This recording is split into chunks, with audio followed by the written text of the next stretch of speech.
So for part A, here we are. Equipment cost and installations already given above, and they're the values of 200,000 and 40,000. And so when we add these two, we get a capex of $240,000. Next is the increase in inventory and increase in accounts payable. And these are given as well. And the values are $25,000 and $5,000 respectively. So when we get the difference between the two, we have a NAUC of 20,000, and NAUC also stands for net operating working capital.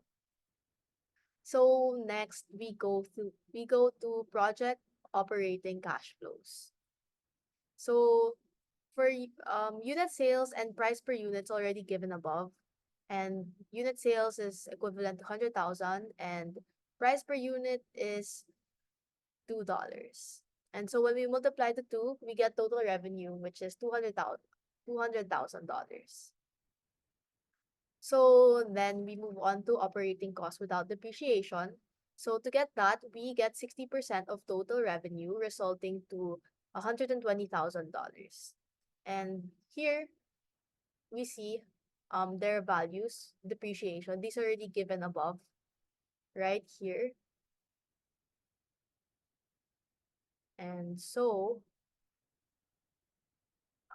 with that, we are able to get total cost. And we do that by getting the product of capex and depreciation, and then we add the operating cost without depreciation.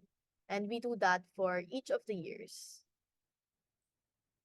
So next, to get EBIT of each year, we simply, we get the difference of total revenue and total cost. And to get taxes on operating income, we multiply EBIT to the tax rate of 40%, right? And to get EBIT, 1 minus T, we multiply EBIT to 1 minus 40%, or we basically multiply EBIT to 60%. So to get depreciation here, we multiply the given rate from earlier. So here, 33% to capex.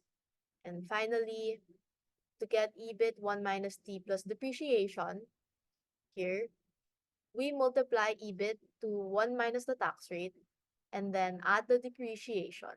So for year 1, 2, 3, and 4, we get the values of 79,680, 91,200, 62,400, and 54,720 respectively. So for the last part, which is project termination cash flows. Salvage value is given above, and it has a value of 25,000. To get tax on salvage value, we multiply salvage value by the tax rate above, and so we get 10,000. So after tax rate is the difference between these two. So 25,000 minus 10,000 is 15,000. And the now see here, we already computed that above right here. So we just copy that. And so moving to project free cash flow for year 0, we can answer this by adding capex and now see, and then negate the results. And so we get a value of negative 260,000. So for years 1, 2, and 3, the projected free cash flow are just the EBIT 1 minus T plus depreciation. So here we can see it's just the same. And lastly, for year 4, right here, we get a result of 89,720 by adding EBIT 1 minus T plus depreciation to the after-tax salvage value and the NAOC. Therefore, we get that. Thank you. So moving on to part C, first let's discuss how we got the NPV. So in computing the net present value, the Excel function of NPV was used, selecting first the WACC, then the projected cash flows from years 1 to 4, and adding the projected cash flow from year 0. Moving on to IRR, the function IRR was used, selecting the projected cash flows from years 0 to 4. And next, moving on to MIR. The function MIR was used, which first selects the projected cash flows from years 0 to 4, then selects the WACC and the WACC again for the third cell. And moving on to payback. So payback is calculated through the difference of the projected cash flows from years 0 and the projected cash flows from years 1 to 3, all divided by the projected cash flow of years 4, followed by adding 3. Overall, due to the NPV being negative, while the MIR and IRR both being lower than the percentage of WACC, then this suggests that the project should not be accepted. This section necessitates the application of the replacement chain method for both machines. This method is employed due to the comparison of two machines with unequal lifespans. Each project is iterated as required to achieve a common lifespan of 4 years. For machine A, it yields after-tax savings of $17,500 annually over 4 years. Therefore, at year 0, the machine's cost of $50,000 is accounted for with cash flows of $17,500 from years 1 to 4. The NPV is computed using the formula, the summation of cash flows per year divided by the sum of 1 plus the WACC raised to the number of years of that cash flow, resulting in $5,472.65. Machine B, on the other hand, has a specified lifespan of 2 years. Hence, in the first year, the $50,000 cost is accounted for, followed by cash flows of $34,000 in year 1 and $27,500 in year 2. To extend its lifespan to 4 years, the cost of $50,000 in year 2 is added, and cash flows of $34,000 in year 3 and $27,500 in year 4 are included. This results in cash flows after adding negative $50,000 in year 0, $34,000 in year 1, negative $22,500 in year 2, $34,000 in year 3, and $27,500 in year 4. Using the previously mentioned formula for the NPV, we see that it yields $6,641.62. Given that machine B has a higher NPV, it can be considered the better machine. So now let's discuss part H. So as part H is similar to part A, but instead considering an inflation rate of 5% per year, the equipment costs, installation, CapEx, and increase in inventory, increase in accounts payable, and net operating working capital all remain the same. So basically, the investment outlays are the same as obtained in part A. However, moving on to the project operating cash flows, the unit sales remain the same. However, the price per unit changes.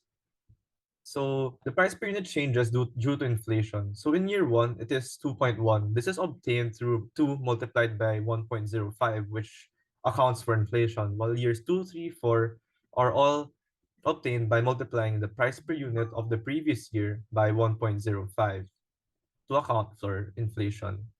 So the total revenue are obtained by multiplying the price per unit by unit sale. And operating cost without depreciation is 60% of the total revenue as per the given. Therefore, it is 0.6 multiplied by total revenues. While depreciation is calculated by multiplying the given depreciation rate by CapEx. The total cost is simply the sum of the operating cost without depreciation and depreciation. So the EBIT is basically the total revenues minus total costs. Taxes on operating income is EBIT multiplied by the given tax rate. While EBIT 1 minus T is EBIT minus the operating income. Depreciation is the same as mentioned earlier. While looking at EBIT 1 minus T plus depreciation, this is the sum of EBIT 1 minus T and depreciation. So let's look at the terminal year cash flows. So for salvage value, this is simply 25,000. The tax on salvage value is the salvage value multiplied by the given tax rate. The after tax salvage value is a difference between salvage value and tax on salvage value, which is 15,000. And the recovery on the net operating working capital is simply copied from the one above. While for project-free cash flow, in year 0, we get the sum of the net operating working capital and CapEx. While for years 1 to 3, we simply copy the EBIT 1 minus T plus depreciation given above.